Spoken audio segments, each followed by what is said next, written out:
All right, if you are just now joining us, it's because we did have some technical difficulties. So if you are on, if you could tell your friends where to find us. It may have changed. It may have changed a little bit. We did have some difficulties, but now we're on.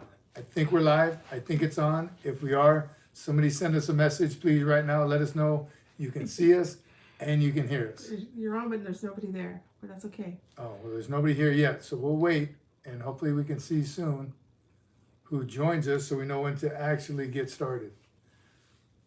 Any one of you guys, if you're on, is somebody on? We don't know. Yes, all right. So whoever that is, send a message so we know who you are. Fouled anchor. Awesome. Again, we had some technical difficulties, so please pass the word quickly if you can while you're on, and we will get started. A little late, I get it. I'll do push-ups later for it, but thank you. Thank you for joining us. Fouled anchor. Who else is with us? Chala. Chala. Knew you'd be here. What I'd like to do to get started is first, big shout out to all of you. Thank you all so much for your support, for your patience, certainly for your patience, and for being such huge supporters and helping this channel, helping this community grow. The comments we receive are amazing. I do want to give a shout out to a few of you. What do we call them? The lifeblood of it right now. And this is what keeps us going. This is what makes us want to do more and more and keep the community alive. Ramundo Doc Holiday, Chala, you're already here. Pale Rider, Hiram Bifidum, Iraq Z28, Warrior Poet, Joe Waters, Mateo Mike, going to boot camp soon. Remember, PT, thrash yourself before you get there so you're ready.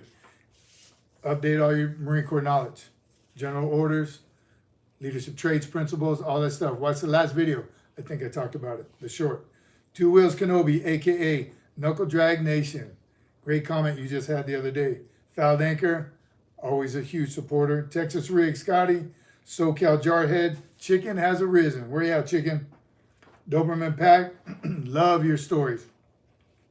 Bryce Weborg, Randy Hodder, Chuck Abels, a couple Marines from my past, Space Muffin, 3-3 Lima Company, America's Battalion, and JG 5676 had some time in General Support Maintenance Company in Okinawa.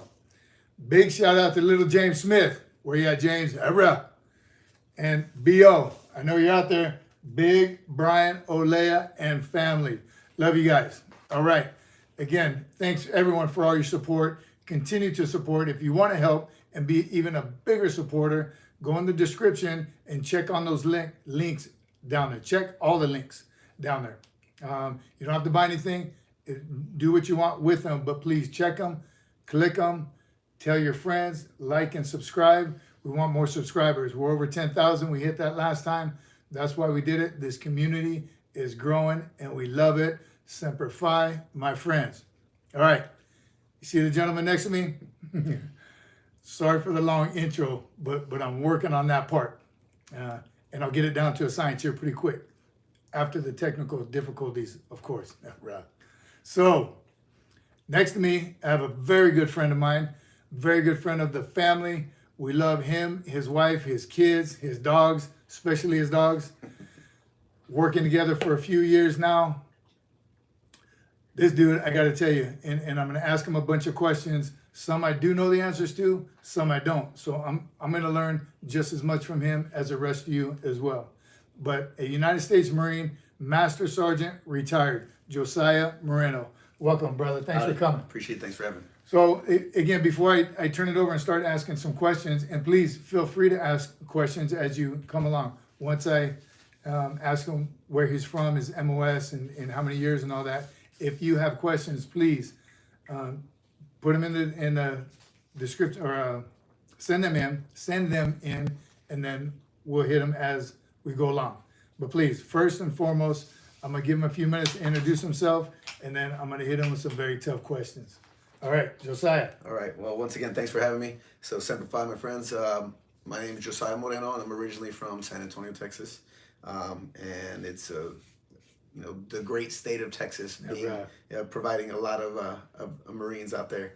I enlisted in November of '97, so almost 26 years ago now, and it's Nice. and then I graduated in February of '98, and my primary MOS was a 2891, so electronics maintenance chief, and what that is anything electronic. That's my Marines and I fixed. We fixed. I started with radios, switchboards, computers, EOD robots, anything that has electronics in it. That was my forte. Even though I got to do a lot of instructing along the way. So instructing like where? What kind of instruction? So one of my first gigs was teaching at the range. I got to do coaching as far as helping Marines qualify, all that good stuff. But I was also a Marine Corps martial arts instructor. I spent some time on the depot on San Diego, and did a drill instructor. I was also a Marine Corps martial arts instructor. I got to do that. I earned my green belt in Okinawa, Japan, and I progressed to brown belt, and so I taught a lot there. And then finally, a couple times, I got to do assistant Marine officer instructor, AMOI duty. AMOI duty. I'm gonna touch on that one in a minute because I don't know enough about it. It is another one of my regrets in the Marine Corps. One I think I told y'all in a post was MSG. Another one is AMOI. So I'm very interested in that. Let's go back real quick to DI duty. Of course, I'm a fan. I'm a little biased because that was for me. That's what regreened me. That's what made me reborn as a Marine. It was after I was in for 6 years, so I had been to combat already, but something was still missing. I didn't know what it was. I had been putting in for DI duty as a corporal, right? And they kept telling me, no, you have to be a sergeant, you have to be a sergeant, you have to have so much time to grade. The rules have changed. I'm sure some of you chime in if you were a drill instructor, you know the time and grade requirements, but it was kind of in one of that periods where I couldn't. They kept telling me no. Finally, the day I got promoted to sergeant, put in for it again. I think they got tired of me asking for it. They finally gave it to me. But it definitely was a culminating point in my career, and also a point that I decided, yes, I'm in forever after this. First reason was because I wanted to do to recruits what my drill instructors did to me. The good, the bad, and the ugly. But I did absolutely want to make Marines. And in the process, and I was a young sergeant still, got in a little trouble, was taken care of by some awesome Marines down there that took care of me leadership wise. But then leaving there, I realized that, yes, that we're building the future of the Corps. Absolutely. Learned exactly what recruiters did because I communicated with them. Now, first it was, man, why are you sending me this trash? Right? This guy can't do 3 pull-ups. It says here 3. He didn't do a half of one. But, and I talked about this last time too, we went to the recruiting station and found out what the recruiters did we were there for a week or 5 days, and they're there for 3 years. So hats off to the recruiters once again. But tell us a little bit about your experience on drill instructor duty. So I was a pretty seasoned sergeant by the time I went to the depot, and I got to spend from 2003 to 2006 being a Marine Corps drill instructor, and I was with 1st Battalion Charlie Company. So we were all over the place. I'll give a shout out to the Charlites crew. I know there's a couple watching. The experience was second to none. You know, there's times where I was super skinny because I'd rather get some rest so I can be ready for the recruits the next day than eat.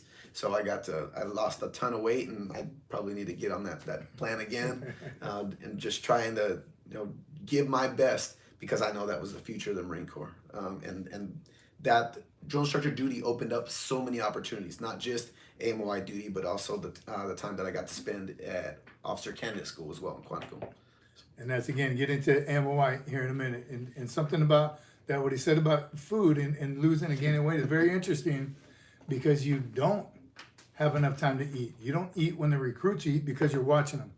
And then you get back to the house, you're already starting to thrash them again, or teach them, or drill, or something important. So next thing you know, you hadn't eaten in a couple of days. So you definitely do lose weight as a DI.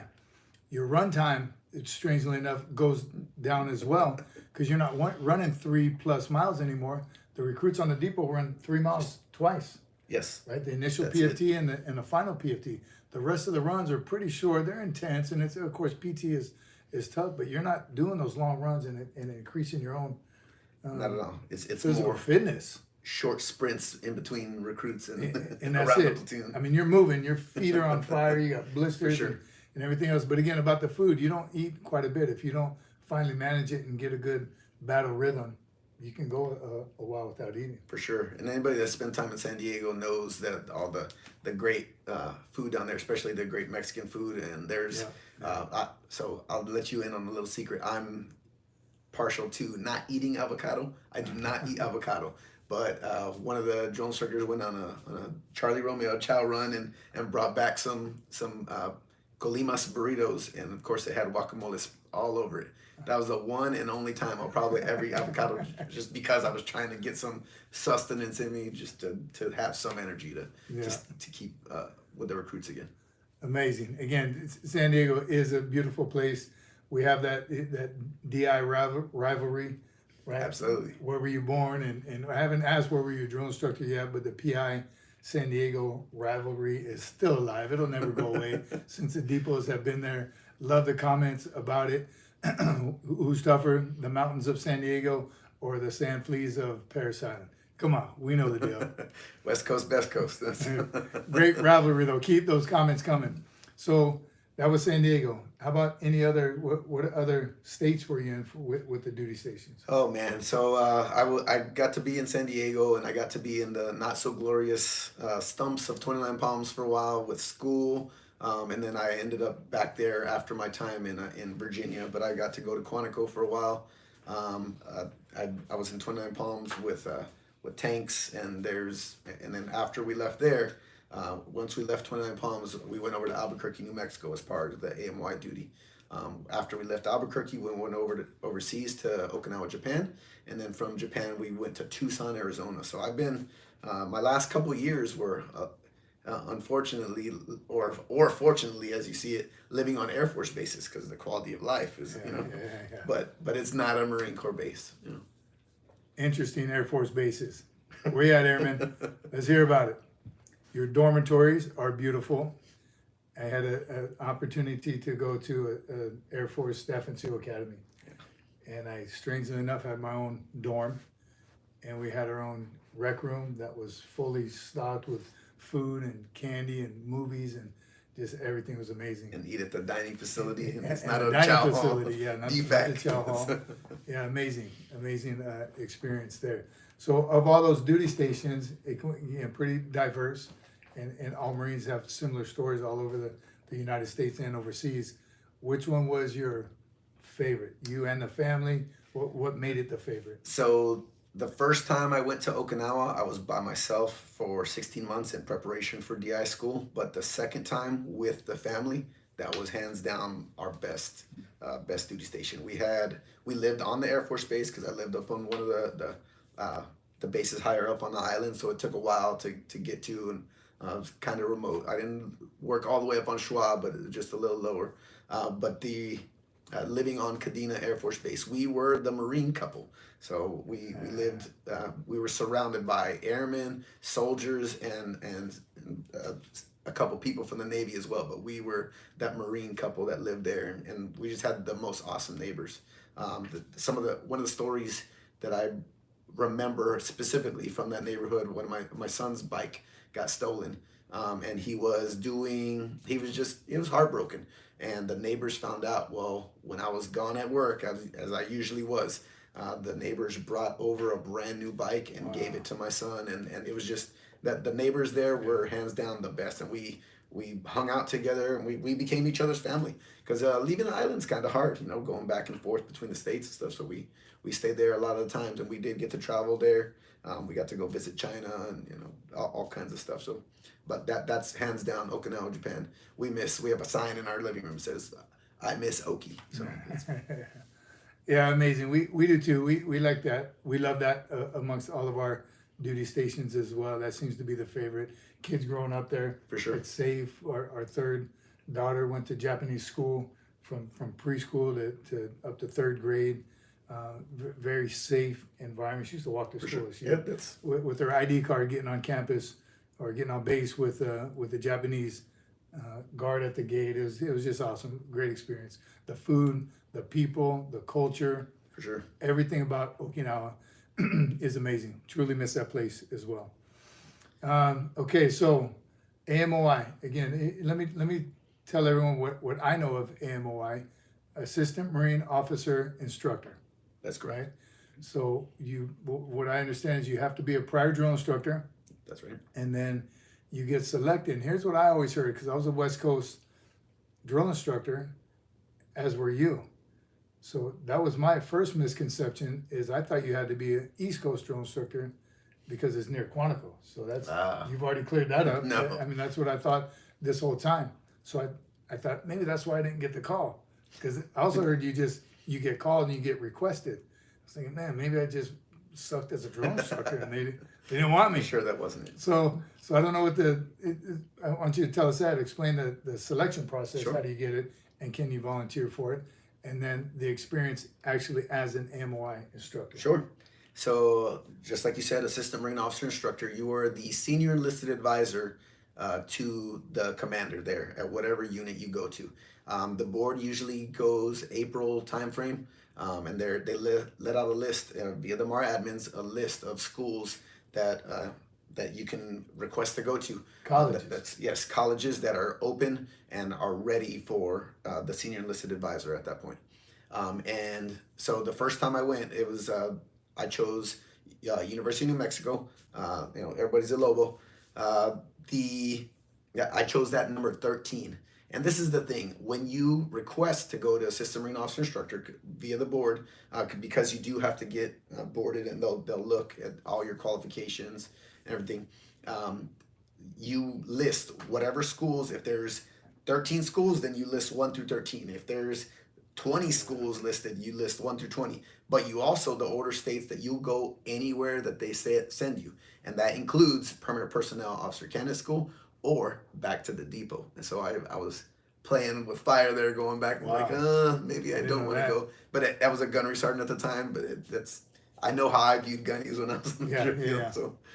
Yeah. So the senior enlisted advisor to the commander, what commander? Correct. So the commander of the school is either a Navy captain, an 06, or a Marine Corps colonel, 06 as well. And they're the ones that have jurisdiction over all we call them, because it's the Navy ROTC, the midshipmen. So those are the students, like the Air Force and Army have the cadets in their ROTCs.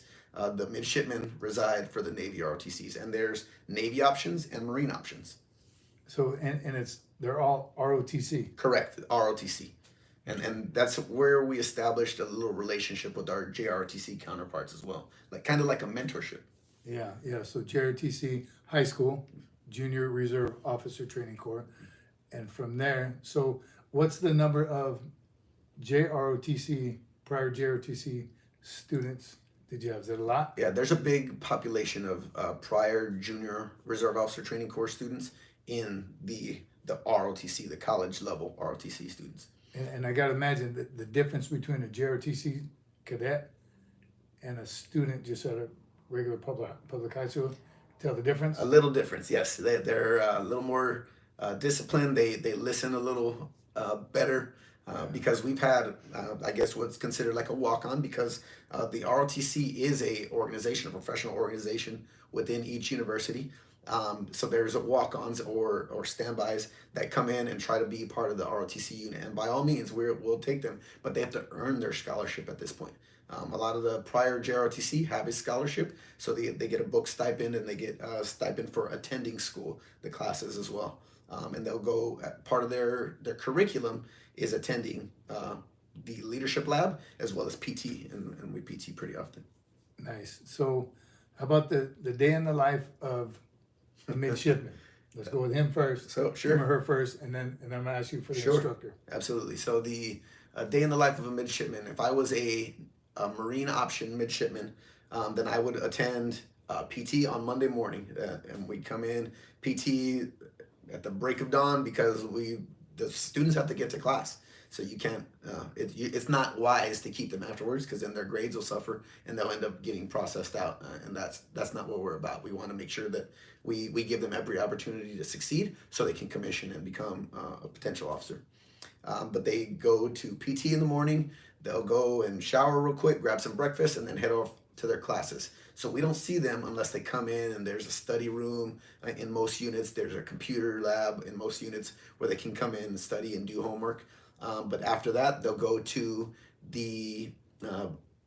there's it usually they'll come in and hang out with each other. That's one good thing about the ROTC units, that there's a place for them to come and socialize. They can come, there's like either a couch or a lounge, and they can get mentorship. So it wouldn't be too odd where students say, when I was a gunner sergeant at the time, hey Gunny, can you help me out with this? I'm having problems with this. And it's all leadership development.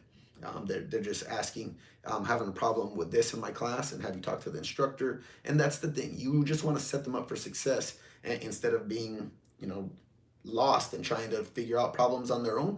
You set them up like, hey, well, have you talked to the teacher about this? Have you talked to the instructor about this? What about that homework? I know your grades are low, because we keep track of all their grades. They're essentially getting paid to go to school. So we have a vested interest in them succeeding.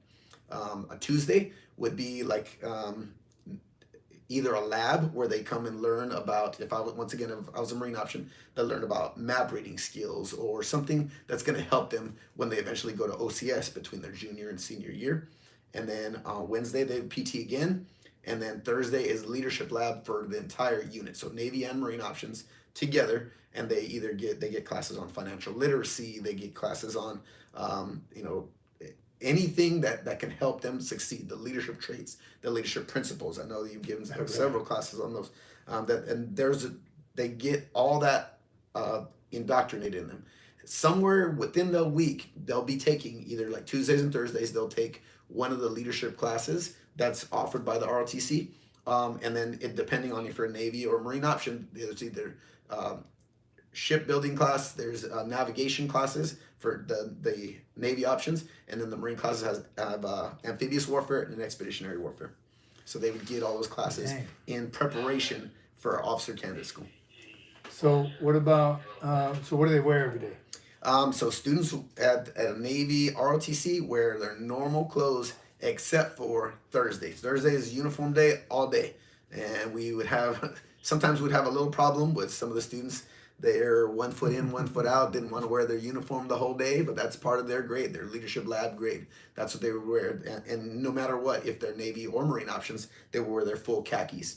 And of course, myself and any Marines within the unit, because there are active duty Marines at the school going and seeking their degree, besides my direct boss. That is one thing I didn't mention. Besides the commander, if it's a Marine colonel, then that's the other Marine there. But there's also a Marine officer instructor, and that is a commissioned officer that teaches and mentors and advises the Marine options, usually the Marine options. What rank is that? And it's usually a captain. So it can be a first lieutenant, and the really good ones, first lieutenants, will get placed in there, and they'll end up leaving a captain. I was fortunate enough, once I left University of New Mexico and University of Arizona, both of the captains at the time did get promoted to major at that time. Very So cool. It was Very awesome. cool.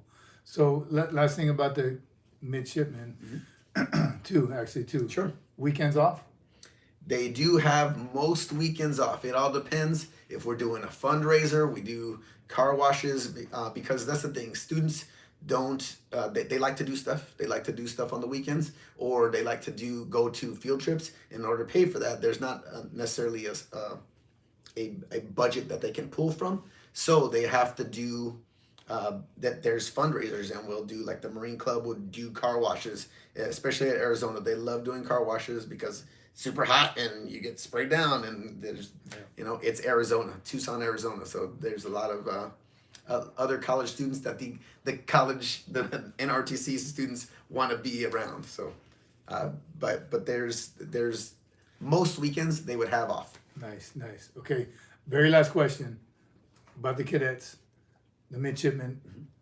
If you could briefly explain what the Marine option and Navy option mean. What does that mean? Okay, so the Navy option is intending on joining the Navy in one of the warfare classes. So surface warfare, where they would be on a ship somewhere, a ship officer in the engine room, on the surface. There's a lot of different surface options. or they could be a nuke option where they would be on a submarine somewhere, and then finally the aviation option. Very few and far between. I did get to have a couple of special warfare options during my time in New Mexico, where it's either explosive ordnance disposal, the big boom guys, or the a SEAL. Wow. So they actually can commission as a SEAL officer. They still have to pass buds and do all that good stuff, but they pass as a SEAL option. On the opposite side, there's two options for Marine. You can be aviation, where you know you're going to fly as soon as you graduate officer candidate school and the basic school in Quantico, or you go ground and you fight. I'm not sure if you've explained TBS yet, the basic school, where the officers actually go and they compete for their jobs. So, but We haven't yet. Okay. We haven't done a post Sweet. on that. that's Okay, and when did they do? I said it was the last one. One more. When did they decide Marine option or Navy option? So usually right away when they come in, and if they're on scholarship, they'll say, "Hey, I'm doing Navy option or Marine option." They'll usually know exactly what they're looking for at that point. But if sometimes it's just like those walk-ons that I spoke about, and it's just that the college option, and they come in and they'll say, that sometimes they see the Marines PTing hard and the Navy options, and they're like, I like that. I want to go be the Marine option, or vice versa. These guys are not for me. The Navy really cares what you get your degree in. We want a technical degree. Engineering is always tier 1. All that stuff like that. It all depends on that. The Marine options, Marines don't care what degree you get, as long as you demonstrate that you can get finishing a program, a degree program, in order to commission. And how long can you switch? When do you have to make the final decision? So usually by your after your first summer. So once they come in for freshman year, they can go either Navy or Marine option at that point. At that point, they're obligated. Once they hit their sophomore year, once they come in and they say, "Hey, I'm either Navy option or Marine option," because after that, this is the thing. During summers, midshipmen go on cruises, and we call them cruise because sometimes they're just on a boat and they're learning, they're shadowing people. Yeah. So usually Navy options, their first summer, Navy and Marine options, their first summer they go to Cortramid, and that's either on the West Coast in Camp Pendleton or the East Coast in North Carolina, and they'll go back and forth and learn exactly what the service is about. Once they hit their sophomore year, they're obligated, and after that, they have to pay back. If they drop the program, they have to pay back their scholarship, and if they don't drop the program, then they're obligated for service. So at that point. Wow, so huge Pretty program. in-depth, Yeah, yes. that's very in-depth, and I learned a ton right now. I hope you did too. And again, if you have questions, put them in the comments. We'll try to hit them at the end, but if not, we'll definitely hit Josiah up and get some answers later. One story about, I did have midshipmen. We were on ship one time, and like 6 midshipmen showed up, and Marines don't know what they are. Nope. All Marines do on ship, Shiny those you thing don't on their know. collar. Yeah. All we do is PT, eat, and sleep. So we saw these 6 people, and of course we're screwing with them. Very young people, yes. Yeah, we're like, hey, you gotta look for the male buoy and stand right here, and every joke and hazing, if you will, we could do with them. But a very cool program, and I remember asking them, they explained all that to me, but it in one ear, out the other. Couldn't track it well enough. Okay, I didn't ask you about, as an AMY instructor, what's that a normal day in the life? Sure. So I would come in and PT with the students. I'm a big proponent of leadership by example. And when we go to officer candidate school and teach out there, their motto is Ductus Exemplo, which is also leadership by example. So I'm always PTing alongside the candidates or the midshipmen at this point. And so we would create PT programs. After PT, I would shower, get in my uniform, either my service Charlies or the camis, and we'll go. It depends on what I had to do, because as a senior enlisted advisor, you got to think there's all kinds. There's actual active duty officers assigned to the Navy ROTC. There's usually a nuke officer, an aviation officer, and a surface officer, as well as the Marine officer instructor, that captain, and then the senior enlisted advisor. As a senior enlisted advisor, you're still the lowest rank. So there's a lot of stuff that you got to get done. So I was in charge of the urinalysis. I was in charge of the range and the armory, the bullets, the logistics, a big operational piece, and that actually helped me out in the fleet later on. Planning operations and field operations, so that it helped me out being on AMOI duty. But you also do, you're the command fitness leader. That's a Navy term, but which pretty much means you're the PT expert. So I know how to do this stuff, and that lent. My skills lent well because I was a Marine Corps martial arts instructor, so I would put some of that stuff within, just functional fitness and do all kinds of stuff to physically train these guys, because you just want these guys and girls that you want them to be successful at officer candidate school. Yeah. Nobody wants to ship a midshipman off to officer candidate school and say, "Who is your AMOI, man? You are not good." Yeah. Like those Marines you see, who's your drill instructor? Yeah, exactly. That's exactly. Just on a bigger scale. Once these guys graduate and once they commission, they outrank you. So I would take that job super serious. I'd be a gunner sergeant and make them walk left and abreast, and then all of a sudden they outrank me once they commission, like a gunner sergeant left and abreast. Roger that. What about the gold, the silver dollars? You get Absolutely. So how many you got? I believe I have 213. Yeah, that's last time I have one. So it was Explain that real quick. Sure. What does that mean? So those of you that don't know, the tradition goes back to medieval times, where a knight would pay for the services of a stable boy, and I guess I was the stable boy at that point. So as a senior enlisted, and mentored them the whole time throughout their careers. Once they commissioned, they would render a salute, and then I would render a salute back, or I would render a salute, and they would return the salute. Once they cut, then I would cut, and then you hand over a silver dollar it's just a token of gratitude, like, hey, thank you for your mentorship. And there were some cool ones that I got for that actually had their names inscribed on there and stuff. So they had professional coins. Oh yes, yes. They're the officer at that point, so they're making bank way more than. Wow. But it's always a silver dollar. It is always a silver dollar, and I have, like I said, I've them put away, and I'm sure I could be a very rich man someday if I got all the silver and turned it in. But those are meaningful to me, and those are special. So each silver dollar, I wrote names on there, like who they were and stuff. Yeah, so very cool. It's a good time. Very cool. All right, that's AMOI. Again, a lot more than I knew about it. The question I did learn to ask over the years when I met Marines that were on AMOI duty is, did you get your degree while you were there?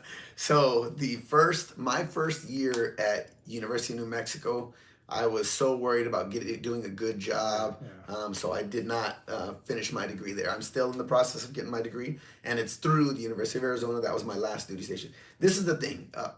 When you're an AMOI, it's not common to go twice, and I was fortunate enough to go to two different schools.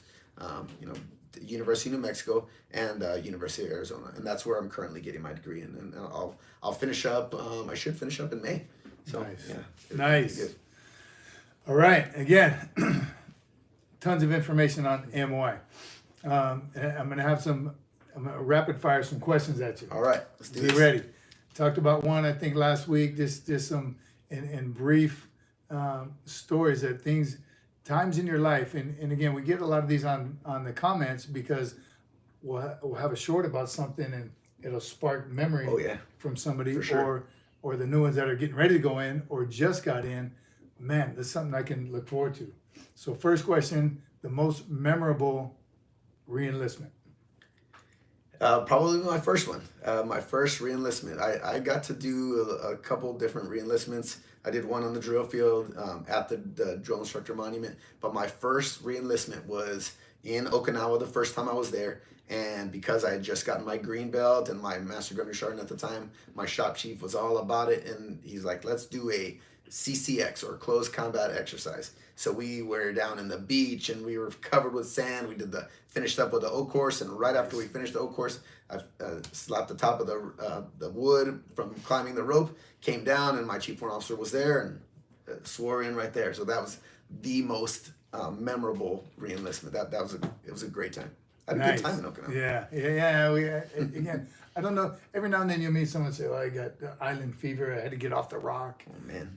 You didn't. Those I'll say to those that didn't like Okinawa, you didn't explore it enough. You didn't spend enough time there. You didn't live in the community. You know what I mean? You didn't experience all the things you could have. My personal opinion.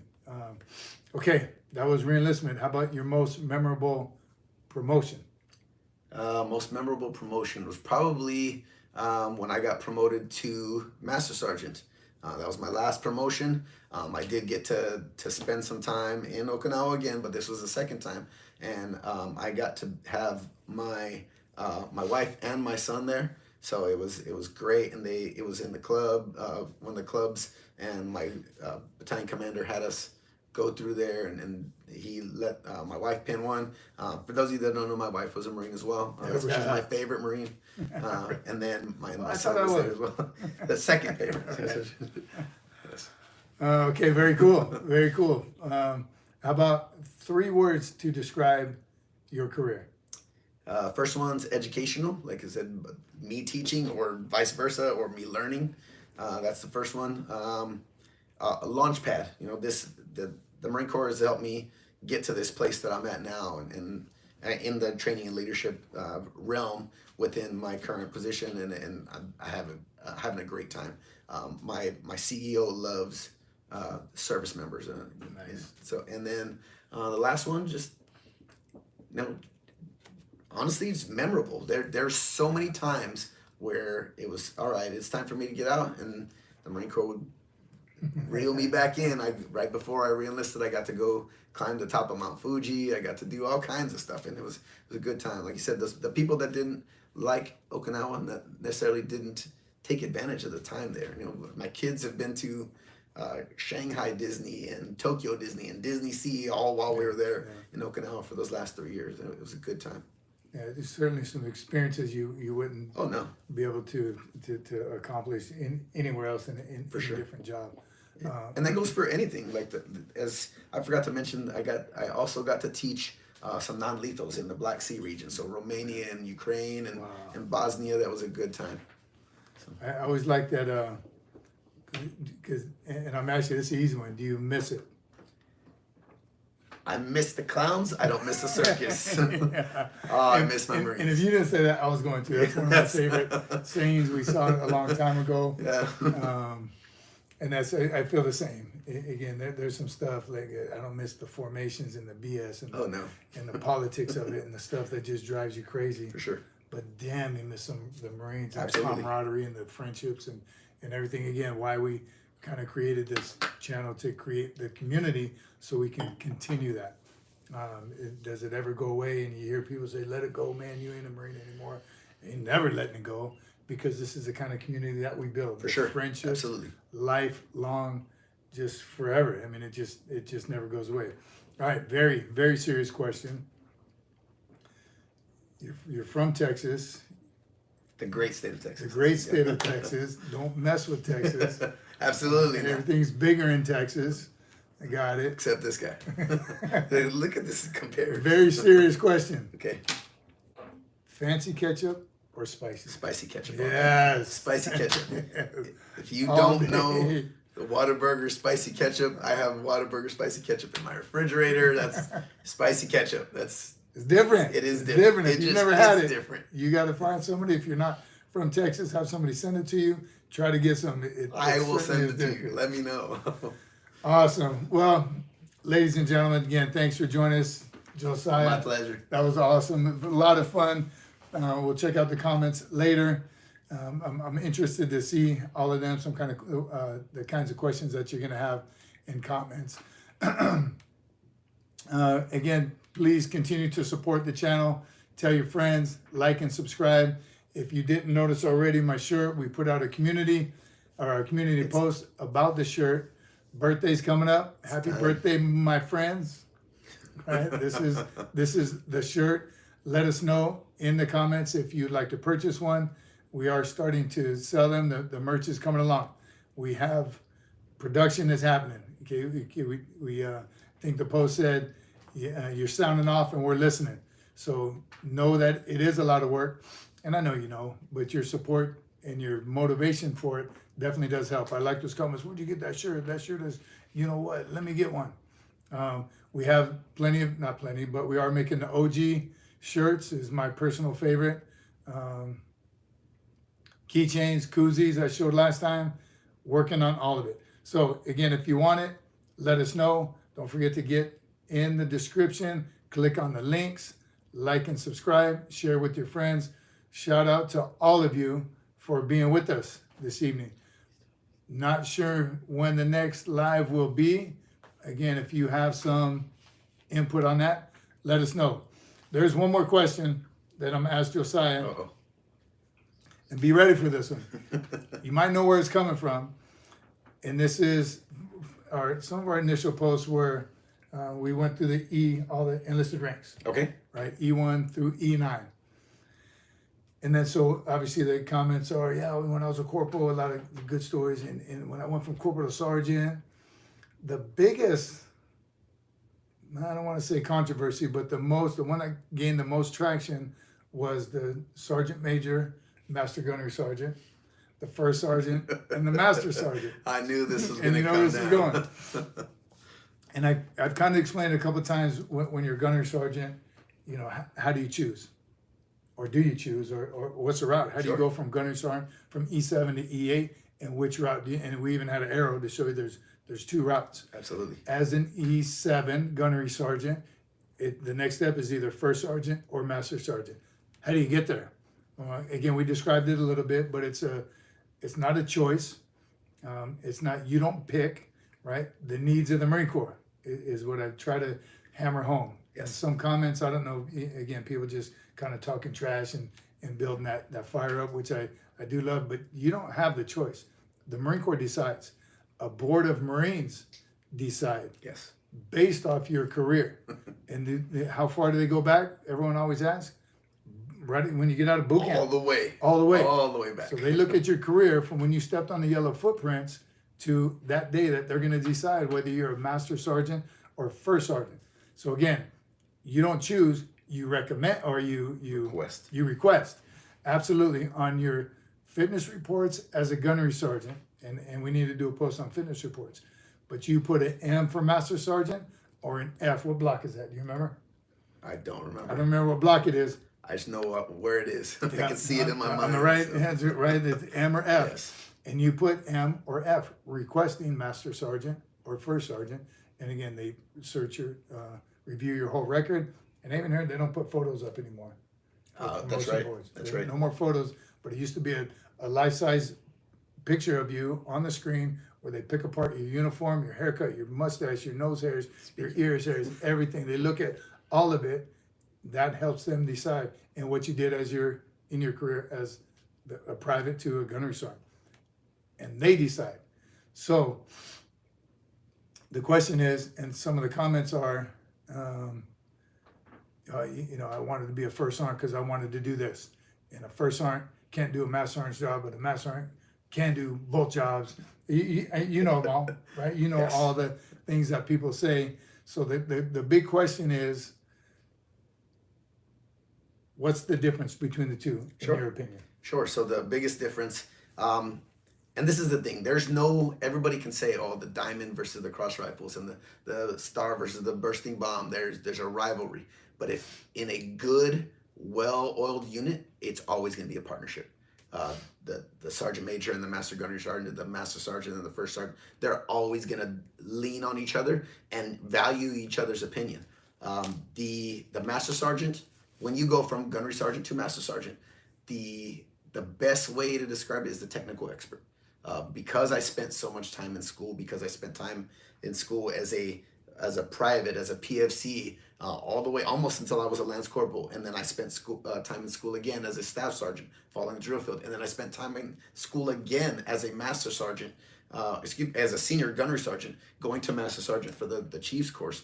You're the technical expert. They've invested so much time in my schooling, so I understand why I was selected as a master. That first sergeant is that senior enlisted advisor. He's run the company, has the ear of the company commander, and has that wherewithal. This is the thing. The first sergeant has to be super adaptable, and then eventually promoted to sergeant major. super adaptable because they're going to a totally different MOS. I stayed within my occupational field still, the 2800, the electronics maintenance field.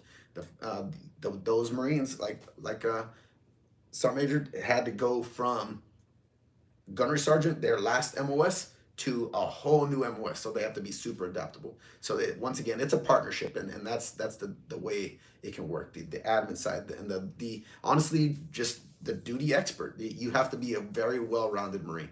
And I would be remiss if we didn't shout out all those that got selected to Master Gunnery Sergeant and Sergeant Major recently. That board just got let out. I got a couple buddies on there. Yeah, awesome. Congratulations. That's a stressful time waiting for that For sure. board to come out. Refresh. Yeah, from Staff Sergeant on up. And again, we'll make that a post one day as well. But waiting for that board message to come out is irritating for one, because it never comes out when they say it's going to come out, and then just searching through your names. Luckily, I have a very odd name, and so there wasn't 15 of them. I had to make sure it was me, but very stressful. So yes, congratulations to those of you who recently made the selection board. So with that being said, again, the serious question of all of it is for the Master Gunnery Sergeant. Is it a pineapple or is it a bursting bomb? That's the real question that we get a lot of. That mnemonic, it looks like a pineapple, so that's what we're gonna go with. It's in the name, Master Gunnery Sergeant. So you're the master of all that is gunnery. So that's what my take on it. The bursting bomb is it, not necessarily that pineapple. Very cool, very cool. Someone said that he must be the senior enlisted advisor of Hawaii. That's why it's a pineapple. That's probably why. That's who the senior enlisted is. So again, there you have it, folks. The Master Sergeant, First Sergeant, Master Gunny, Sergeant Major route. Keep the comments coming. I do love them. That's what it keeps us motivated, keeps us pushing. But I got to tell you, in my entire career, never had a bad relationship with a Master Sergeant or a Master Gunnery Sergeant.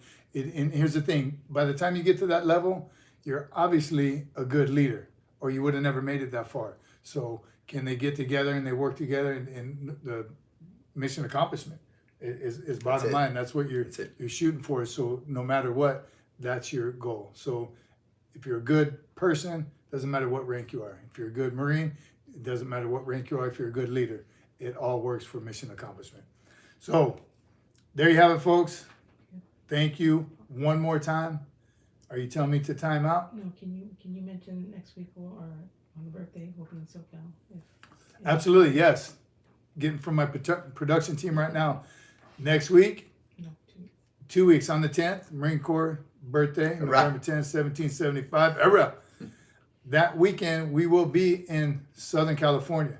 So we'll find out and disclose to you where we're going to be, but we would like to get a meeting going on. If any of you watching, anyone that you know that's on the channel will be in Southern California at that time. We're getting together on November 10th, because no matter where you are on the 10th, all Marines are going to celebrate the birthday. So we want to do it live. Wherever we end up in Southern California on the 10th, that evening, we're going to get together. We'll let you know. We'll turn the camera on, and we're going to do a live show in Southern California. Awesome. So you got to definitely meet us down there. hopefully production will be better. Hopefully production will be better. That's all part of it. We are experiencing some stuff that we've never experienced before. We're learning more and more every day. We're researching. And when I say we, I mostly mean my production team. I'm trying. Grow the channel, subscribe. You got to get on there and let those people know. Everybody, the bigger you make it, the better production value, like you said. Awesome community. Thank you all. We'll see you next time. Semper Fi, my friends. Era.